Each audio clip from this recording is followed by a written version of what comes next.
Oke, bismillahirrahmanirrahim. Assalamualaikum warahmatullahi wabarakatuh. Oke, jadi pekan lalu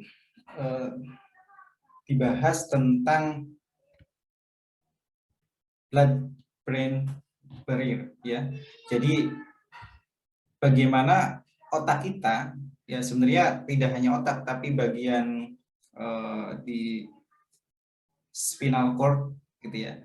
Itu ada mekanisme yang memproteksi, ya, yang memproteksi baik otak atau bagian tertentu. Proteksinya dengan apa? Ya, dengan sistem yang namanya blood-brain barrier.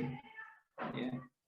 Kemarin sudah dibahas. Nah, ini gambarannya, ya bisa dicek di rit.edu. Ya, di sini gambarannya di sini. Jadi kalau ada pembuluh darah, ya, artinya dia bisa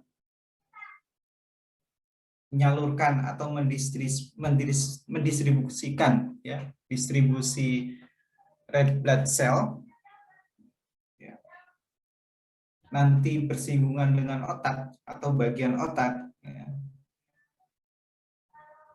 si bagian atau si toksikan yang awalnya mungkin ditransfer, didistribusikan melalui pembuluh darah ini, ya, tidak langsung bisa masuk mengkontaminasi bagian otak. Kenapa? Karena dinding pada pembuluh darah yang menuju ke otak atau yang bersinggungan dengan otak di daerah otak itu sudah dilapisi, ya, oleh yang namanya sel endotelial. Jadi sel endotelialnya itu lebih tebal dibandingkan dengan pembuluh darah di bagian yang lain, ya. Nah, itulah kenapa toksikan-toksikan atau bisa jadi obat itu akan sangat susah untuk masuk ke bagian otak. Oke, jelas ya? Jadi kalau ada toksikan atau apapun kontaminan itu tidak mudah masuk ke otak. Nah, ini bentuk proteksi dari yang menciptakan kita untuk memproteksi bagian otak atau bagian vital. Namun uniknya, meskipun diproteksi dengan sel endotelial yang tebal, dia bisa melakukan, bisa mentransfer, ya, air atau ion, ya, kecil atau glukosa. Oke. Lalu bagaimana caranya kalau kita pengen ngobatin, ya, ada penyakit di otak, lalu kita pengen ngobatin, kita mau nggak mau harus injeksi drug atau injeksi obat tertentu, ya. Maka caranya adalah dengan kita injeksi obat melalui sistem peredaran darah, lalu di bagian otak itu dilakukan ultrasonikasi, ya. Di bagian otak dilakukan ultrasonikasi sehingga bagian si blood-brain barrier ini ada apa namanya, ya, disrupsi, ya. Di bagian ini ada disrupsi. Jadi awalnya kan seperti ini. Jadi si molekul dia nggak akan mudah untuk keluar dari pembuluh darahnya, ya. Diedarkan melalui sistem pembuluh darah, ya. Si molekul ini dia nggak bisa keluar karena ada endotelial sel yang tebal sehingga nggak bisa masuk ke bagian otak. Supaya bisa masuk ke otak, caranya adalah dengan menembak, ya, dengan nembakin di daerah otak tersebut, ya, ultrasonikasi, ya. Dengan melakukan ultrasonikasi, maka di bagian yang tipis, ya, yang di bagian yang tipis, endotelial sel yang tipis itu akan rusak sementara, ya, rusak sementara, sehingga si drugnya, ya, obatnya ini bisa masuk ke dalam otak.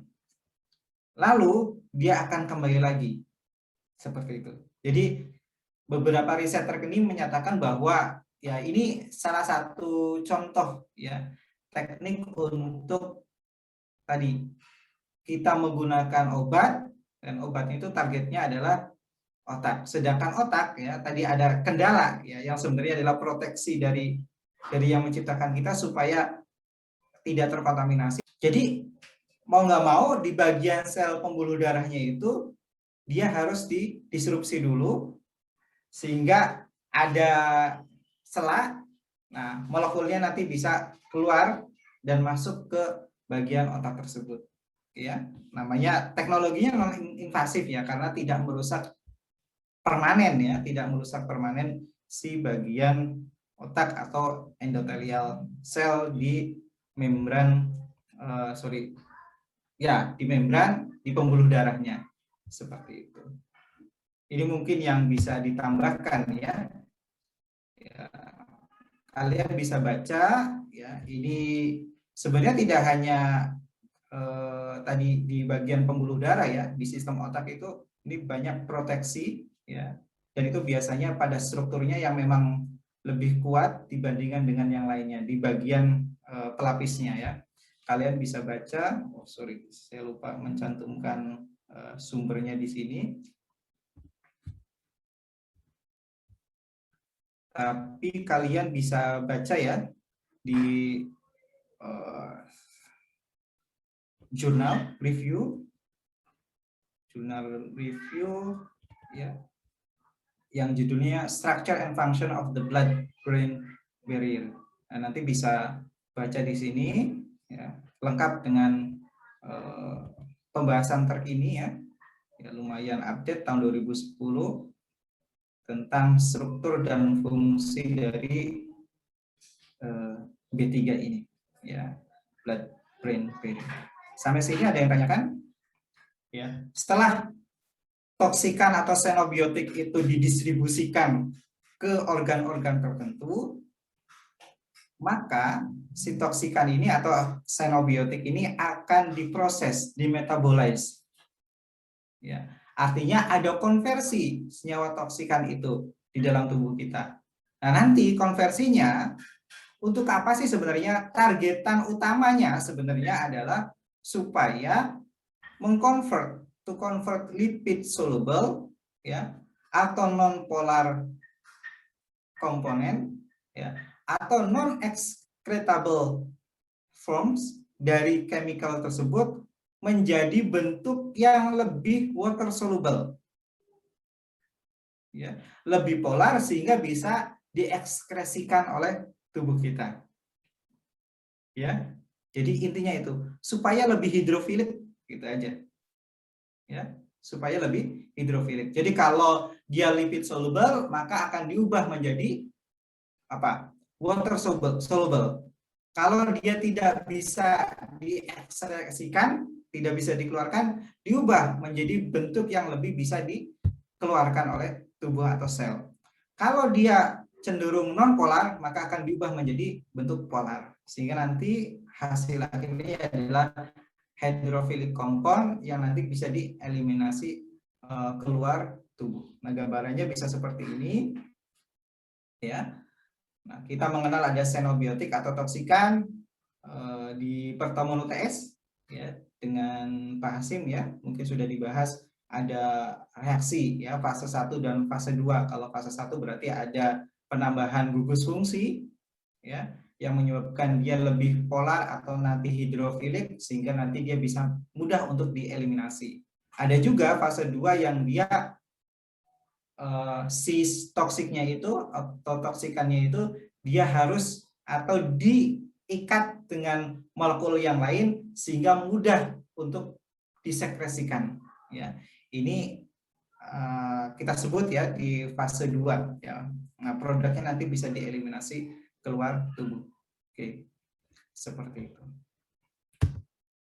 Oke. Selanjutnya ini lebih detail. Apa yang terjadi? Ini hanya review aja ya. Apa yang terjadi pada fase 1? Yang pasti tadi ya, ada penambahan gugus fungsi, misalkan hidroksil, ya, OH atau ada ESA atau NH2, COH. Dan nanti hasilnya adalah dia si toksikan itu mendapatkan gugus fungsi sehingga hasil produknya itu lebih polar, ya, lebih polar. Jadi bentuk xenobiotik yang lebih polar. Oke. Atau bisa juga langsung hidrofilik. Kalau langsung hidrofilik berarti dia bisa langsung dieliminasi. Tapi kalau dia sekedar ya lebih polar dikit gitu ya, maka bisa masuk ke reaksi lanjutan. Ya bisa masuk ke fase 2, artinya dia bisa konjugasi dengan molekul yang lain lalu diekskresikan. Oke, jelas ya. Jadi pada fase 1 ya ini hanya review aja. Ya, simpulannya adalah xenobiotik nanti diubah menjadi bentuk yang lebih polar. Nah, kalau dia sudah cukup hidrofilik dia akan dikeluarkan, tapi kalau hanya sedikit ya polar, maka dia bisa dikonjugasikan dengan molekul yang lain ya. Ini masuk ke fase 2, lalu ini sifatnya hidrofilik sehingga bisa dieliminasi. Oke. Nah, kalau fase 2 tadi ya menghasilkan konjugasi ya, sehingga terbentuk water soluble mixture atau compounds mixture ya, dan nanti berarti dia lebih polar ya dibandingkan dengan molekul xenobiotiknya. Ya, kalau lebih polar atau hidrofilik maka dia cenderung lebih mudah untuk diekskresikan dari tubuh. Nah, ini contoh dari benzena. Ya, kalau benzena melalui fase 1 hanya penambahan gugus hidroksil. Ya, dari benzena tambah hidroksil jadi fenol. Lalu nanti konjugasi dengan sulfat ya, nanti berubah menjadi fenil sulfat. Nah, ini bisa diekskresikan. Oke. Nah, ini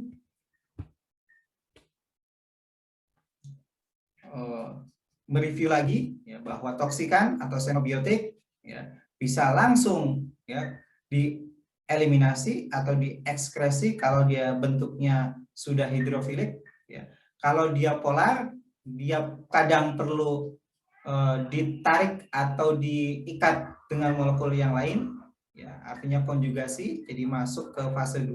Dari fase 2 berarti nanti langsung hidrofilik dan dieliminasi. Kalau dia toksikannya masih lipofilik, maka dia perlu dikasih gugus yang menyebabkan si lipofilik ini menjadi lebih polar. Gitu ya. Kalau sudah polar, ya, namun belum cukup untuk bisa disekresikan, masuk ke konjugasi atau fase 2, nanti jadi molekul hidrofilik dan bisa dieliminasi. Nah, kalau dia sangat lipofilik misalkan, ya, lipid soluble compound, caranya gimana? Ya, kadang nggak bisa langsung masuk ke organ-organ yang tadi memetabolize dia, maka dia kadang disimpan dulu di jaringan yang apa istilahnya suitable, yang cocok untuk dia, yaitu yang mengandung lemak juga ya. Jadi lemak dengan lemak kan nyampur gitu ya. Nah, nanti disimpan dulu, habis itu perlahan-lahan dia akan dimasukkan ke fase 1 ya, artinya nanti dikasih gugus fungsi yang menyebabkan dia polar, lalu bisa masuk ke eliminasi atau dia bisa masuk ke fase 2 untuk konjugasi dan nanti kemudian dieliminasi. Nah, banyak macamnya ya untuk xenobiotic metabolism ini ya, kalian lebih jago ya karena sudah masuk ke UTS. Nah, kita masih ya sekedar mereview saja.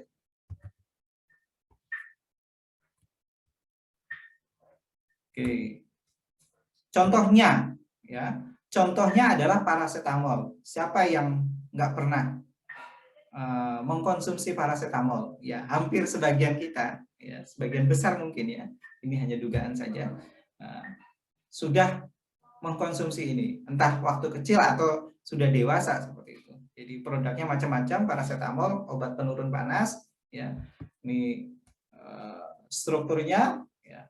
Jadi ternyata dari riset menunjukkan bahwa hanya 2-9% ya, atau maksimal 10% dari paracetamol yang tidak dimetabolize artinya tidak diubah ke bentuk yang lain, ya. Dan itu ditemukan di misalkan feses atau di bagian yang lain, ya. Nah, artinya apa? Yang 90% itu diapain oleh tubuh kita? Ternyata 90% paracetamol yang masuk ke dalam tubuh itu dimetabolize atau mengalami reaksi. Ada yang mengalami sulfotransferase, ya.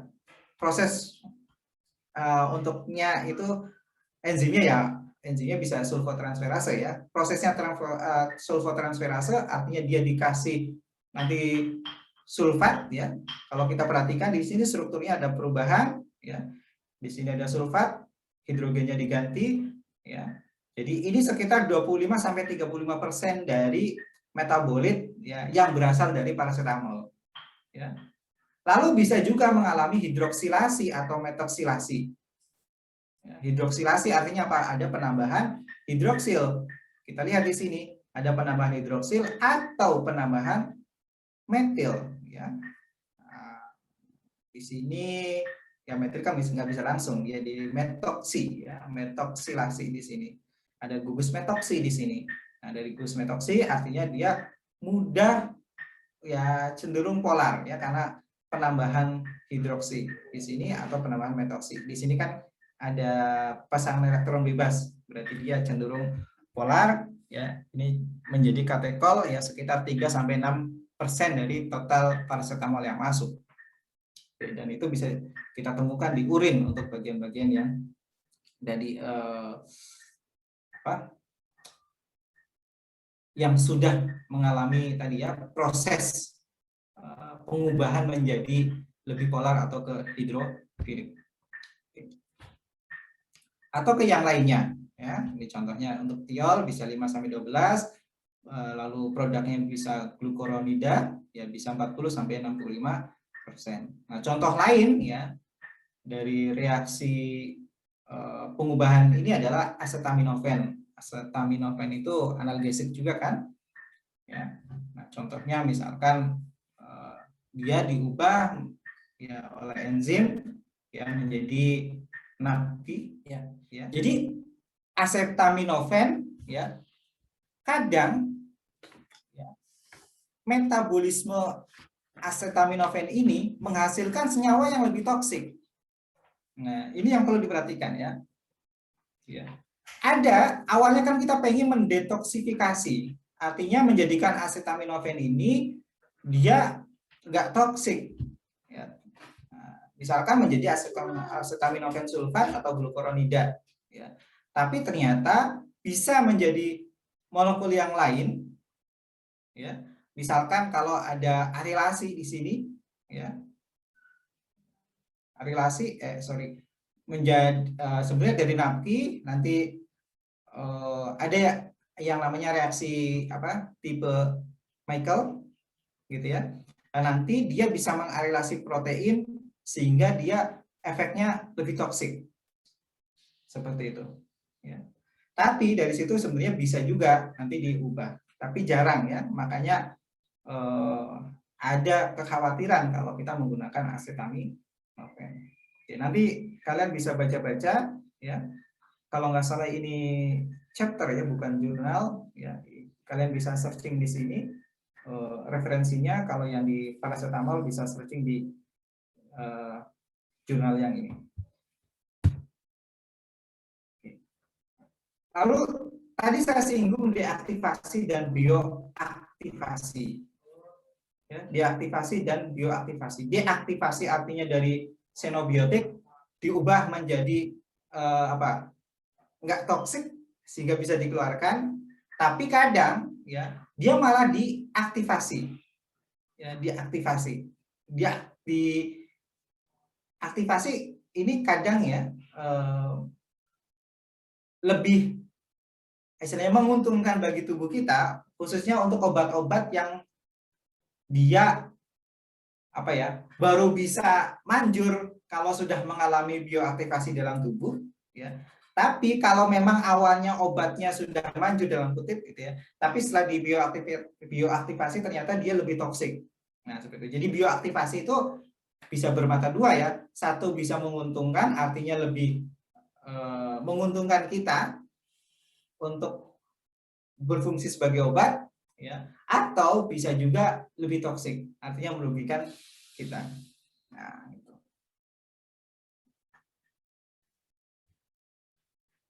Pada umumnya, ya, kita mengasumsikan bahwa reaksi yang terjadi pada metabolisme, baik reaksi 1 maupun reaksi 2 atau fase 1 fase 2 itu tadi ya tujuannya untuk mendeaktivasi, ya, atau supaya si toksikan ini atau xenobiotik ini keluar dari dalam tubuh. Tapi kadang beberapa xenobiotik atau toksikan kadang bisa dibioaktivasi, terbioaktivasi. Artinya dia dikonversi menjadi senyawa yang dia lebih aktif, ya. Dan yang kita bahas di sini ya, yang lebih aktifnya itu artinya dia lebih toxic, ya, tends to more toxic atau lebih aktif toksisitasnya. Nah, gambarnya gini, kalau ada chemical compound, ya, hanya satu reaksi saja, ya, dia bisa menjadi non toxic metabolites, artinya dia deaktivasi.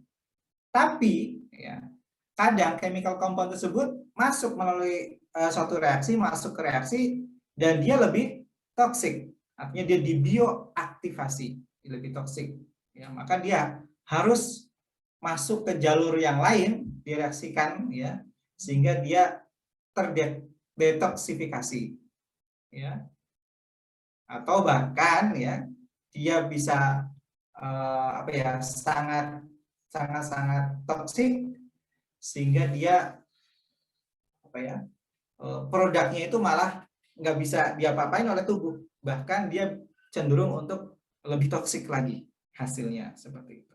Nah, ini khususnya untuk yang irreversible, ya, reaction, ya.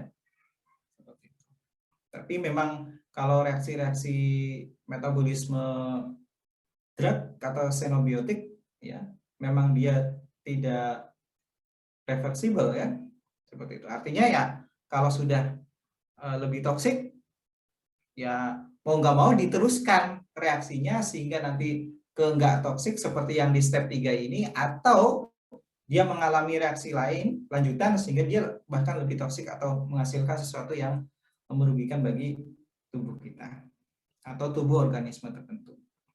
Ini contohnya adalah paration, ya. Paration, pesticide, ya, pestisida ini mengalami deaktivasi kalau dia mengalami reaksi hidrolisis ester. Nah, hasilnya bisa dietil fosforotionat atau paranitrofenol dan paranitrofenol, ya. Atau dia mengalami bioaktivasi kalau dia mengalami reaksi desulfurasi.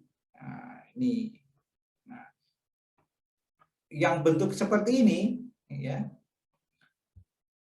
dia ternyata lebih toksik. Nah, kalau lebih toksik nanti bisa masuk ke ester hidrolisis lagi sehingga dia terdeaktivasi. Oke. Sampai sini sudah jelas ya? Deaktivasi dan bioaktivasi.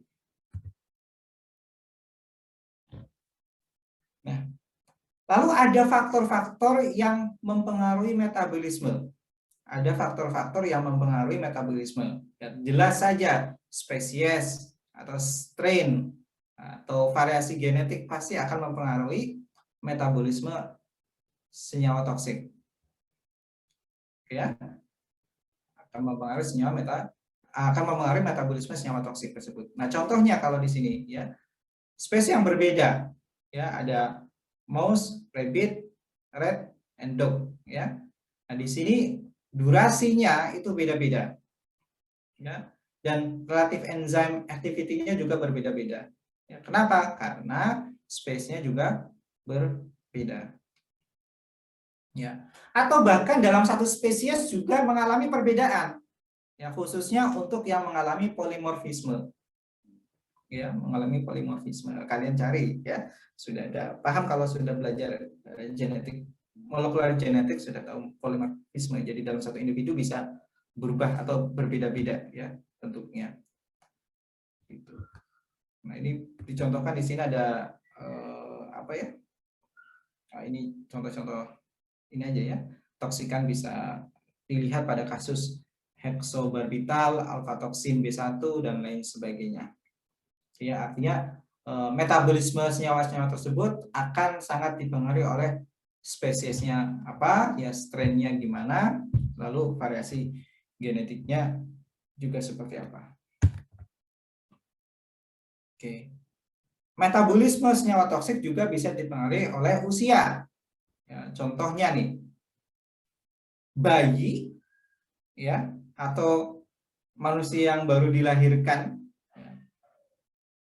kemampuan organ-organnya itu untuk memetabolize toksikan itu belum sempurna. Ya.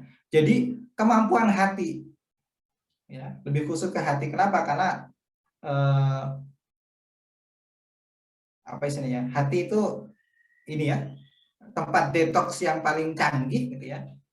Nah, hati pada anak kecil atau bayi yang baru lahir itu dia belum sempurna, sehingga ya aktivitas metabolismenya juga belum sempurna. Berbeda dengan yang sudah dewasa. Ya, jadi naik nih ya, pubertas naik, adult ya, nanti kalau udah manula turun, ya seperti itu. Sehingga kalau kena racun sedikit, gitu ya, kalau seusia kita nih ya, yang masih di apa usia adult atau masih puber gitu ya, usia puber, tapi kayaknya adult semua ya, itu sudah sempurna ya metabolisme di hatinya.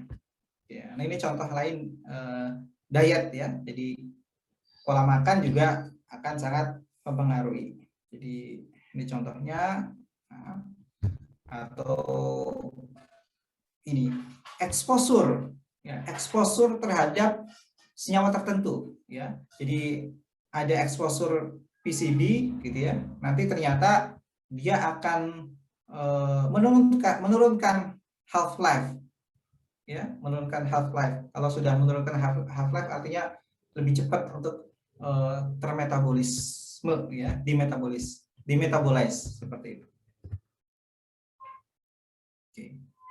Faktor yang lain adalah ya ini kan faktor-faktor yang mempengaruhi metabolisme ya, ada species, strain, genetic variation, lalu age, diet, exposure to other chemicals, dan sekarang faktor yang mempengaruhi toksisitas. Tapi sebelum masuk ke faktor yang mempengaruhi toksisitas, ada yang ditanyakan? Nih ya, faktor-faktor yang mempengaruhi toksisitas. Ya. Bisa chemicalnya sendiri, atau exposure-nya, atau medianya, atau organismenya sendiri. Agak mirip-mirip ya. Yang berkaitan dengan chemical komponnya, atau toksikannya, atau xenobiotiknya. Ternyata fisikokimia dari toksikan juga akan sangat mempengaruhi ya toksisitasnya. Tentu saja ya, kehadiran gugus fungsi dalam senyawa tersebut pasti akan mempengaruhi. Oke ya. Nah, ada polanya. Oke. Lalu solubility ya. Jadi kelarutan di dalam airnya atau di organic solvent ya, juga akan mempengaruhi. Atau dosisnya, ya dosis yang terlalu besar ya tentu berbeda dengan kalau sedikit saja konsentrasi yang masuk ke dalam tubuh organisme. Atau ionic karakteristik ya, bentuknya ion atau tidak ya. Kemarin kita sudah belajar ya, apakah si toksikan mudah masuk ke dalam membran atau tidak ya, bisa dilihat dari charge-nya ya, bentuk ionnya. Kalau dia misalkan bentuk ionik, maka akan sulit untuk masuk ke membran. Kalau sulit masuk ke membran, ya susah ya untuk dimetabolize, atau ya toksisitasnya bisa jadi lebih tinggi karena apa? Atau bisa lebih rendah ya, bergantung ya. Ya nanti. Oke. Lalu biotransformasinya. Nanti biotransformasi atau metabolismenya kan bisa menghasilkan senyawa yang detoxified, ya artinya dia telah terdetoksifikasi atau dia malah bioactivated, dia malah diubah menjadi senyawa yang lebih aktif. Kadang juga dipengaruhi oleh mode of action, ya. Jadi mode aksinya seperti apa. Jadi setiap obat itu beda-beda, ya. Makanya kok kalau riset tentang obat, ya, untuk rilis ke pasaran, ya, itu butuh riset bagaimana si obat ini bekerja. Artinya mode of action-nya seperti apa. Risetnya pasti harus ada.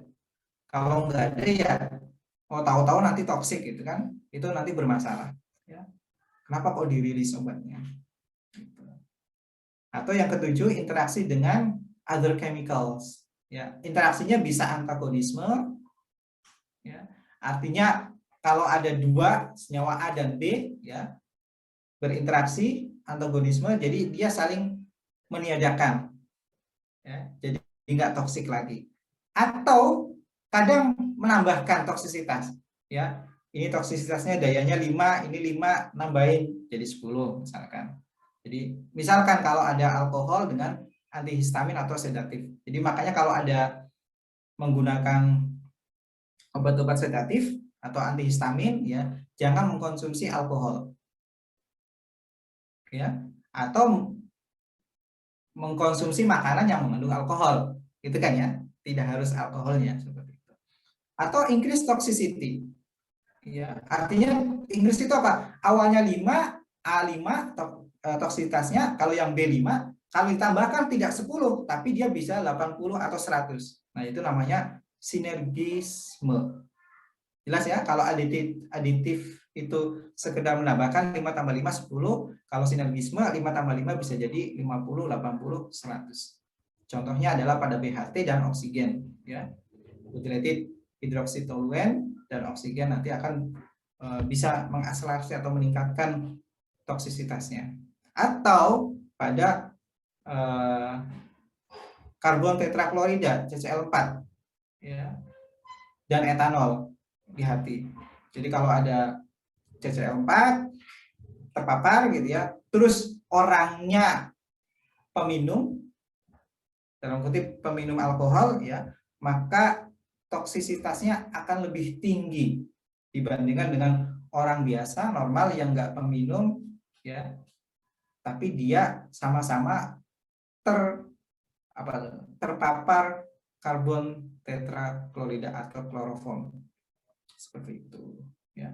Atau, ya, di sini contohkan asbestos exposure, ya, and cigarette smoking. Jadi kalau ada yang perokok, ya, terus ada asbes, ya, asbes kan ada senyawa-senyawa yang dia toksik bagi tubuh kita, ya, nanti bisa meningkatkan toksisitasnya sehingga nanti mengganggu paru-paru. Nah, ini contoh dari sinergisme. Ada L-karfon dan limonen, ya.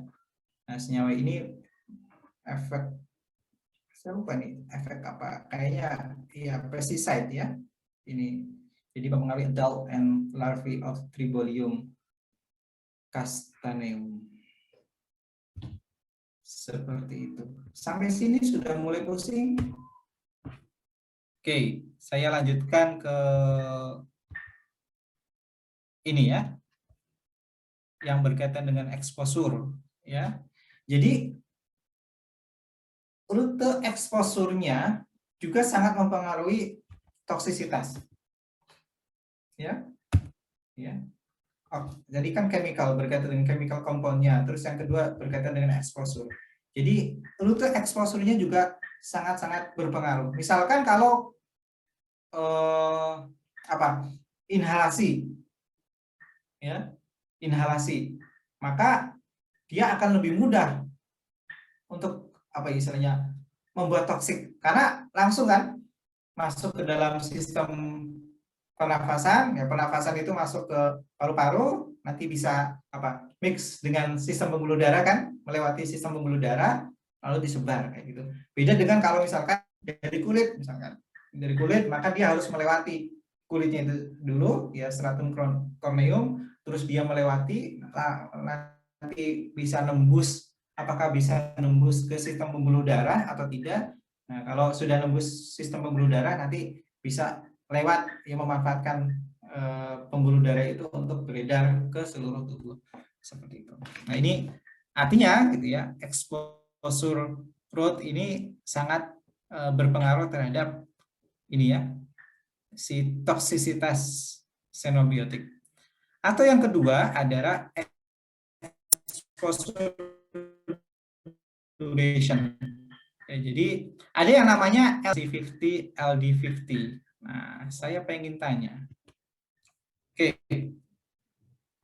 Jadi selain tadi LC50, LD50 ya, ada exposure system. Ya, sistem di organisme itu apa? Apakah statik ya, atau ini biasanya untuk orang-orang perikanan ya.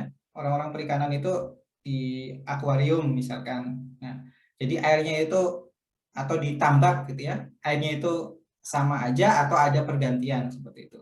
Nah, itu juga akan mempengaruhi. Oke, jadi exposure system. Terus ada juga faktor yang berkaitan dengan mediumnya, ya. Bisa water temperature, ya. Jadi temperaturnya. Kadang ada yang ketika suhunya lebih tinggi, dia akan lebih toksik. Ada juga suhunya yang rendah, dia malah lebih toksik. Tapi bergantung. Tapi umumnya ya, beberapa riset untuk pestisida itu ya, itu ketika pestisida di-apply ya, terus suhunya tinggi, maka increase the toxicity ya, akan meningkatkan toksisitas seperti itu. Tapi ada beberapa juga yang pada suhu rendah malah dia lebih toksik. Contohnya kalau DDT ya, kalau di sini contohkan DDT itu lebih toksik ya, malahan pada suhu 10 derajat dibandingkan pada suhu 27 derajat. Ya, lalu ada ini dissolved oksigen ya, pH ya juga mempengaruhi, nanti bisa baca-baca ya. Salinitas ya, dari salinitas juga beda, nanti akan meningkatkan ya, meningkatkan toksisitas kalau salinitasnya misalkan turun ya, atau sebaliknya.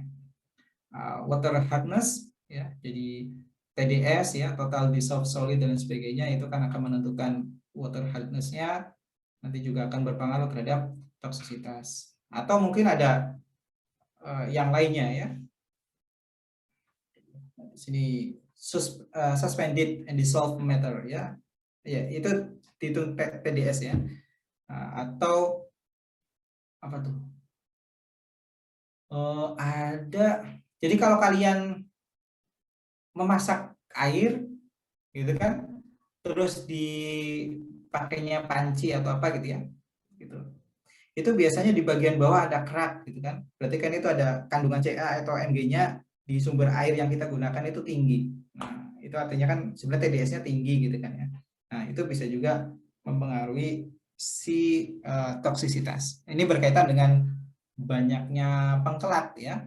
Pengkelat itu biasanya logam yang nanti akan berpengaruh terhadap apa istilahnya kinerja enzim dan sebagainya. Kalau enzimnya terganggu berarti kemampuan untuk memetabolize atau deaktivasi atau meaktifasi si toksikan jadi berubah juga. Gitu. Yang berkaitan dengan organisme sama dengan di awal, ya, ada spesies berbeda, maka toksisitas juga berbeda efeknya. Seksnya juga ya, berkaitan jenis kelamin ya. Ya.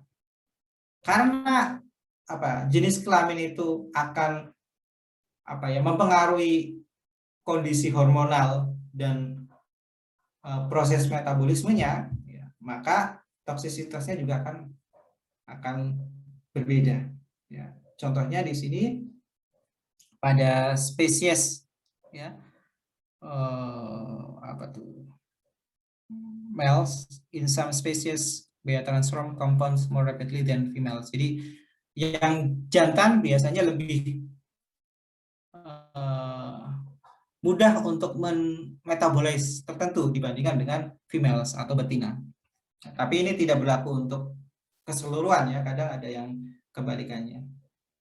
Oke. Nah, contohnya ini aldrin ya, sejenis pesticide, jenis golongan organoklorin. Ini lebih toksik pada tikus jantan dibandingkan dengan tikus betina. Kenapa? Ya, karena aldrin is biocatalytically converted into epoxide form. Nah, epoxide ini lebih toksik dibandingkan dengan aldrinnya sendiri. Jadi kemampuan dia memetabolis itu tinggi di jantan itu, tapi karena hasil metabolismenya atau metabolitnya itu lebih toksik dibandingkan dengan aldrin, ya, si dialdrin ini lebih toksik dibandingkan dengan aldrin, maka jadi merugikan si male rat-nya ini. Begitu. Lalu age, ya, life stage juga. Life stage itu artinya life cycle-nya. Jadi kadang di larva itu lebih rentan, ya, seperti kayak manusia, bayi itu lebih rentan dibandingkan dengan yang dewasa. Di larva juga lebih rentan dibandingkan dengan adult fly misalkan.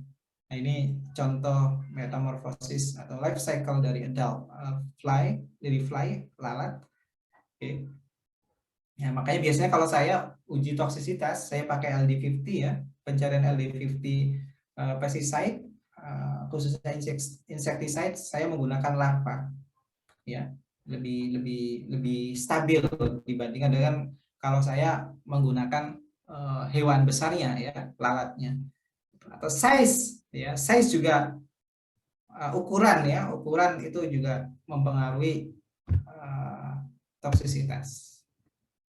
Kesehatan juga ya, yang pasti ya, orang yang sakit ya pasti lebih rentan terkena racun ya dibandingkan dengan yang sehat. Atau aklimatisasi artinya terbiasa terpapar itu ya, terpapar toksikan ya.